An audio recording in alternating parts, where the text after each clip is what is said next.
Dans cette vidéo, donc, nous allons appréhender donc, les notions d'effort de test et d'estimation des tests. L'estimation donc de l'effort de test, il consiste à prédire donc la quantité de travail liée au test qui sera nécessaire pour atteindre les objectifs de test d'un projet, d'une version ou d'une itération particulière.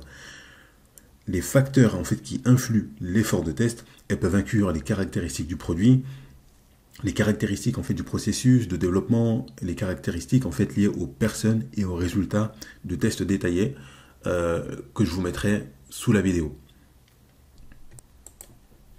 Donc là maintenant par rapport à l'estimation en fait de test, donc on peut dire qu'il existe un certain nombre de techniques d'estimation utilisées en fait pour déterminer l'effort requis pour les tests adéquats, mais on va faire ressortir plus couramment deux techniques.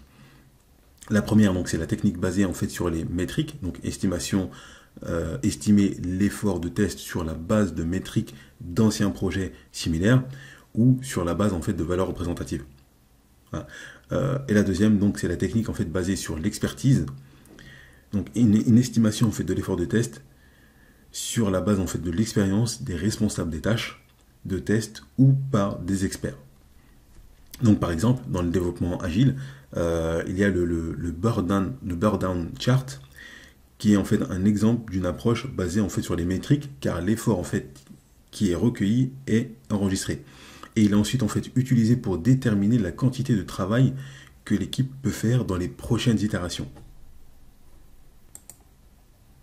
Alors que le planning Power, en fait, c'est un exemple d'approche basée sur l'expertise en fait des membres de l'équipe, qui estiment donc l'effort pour livrer une fonctionnalité, donc en basant sur leur expérience.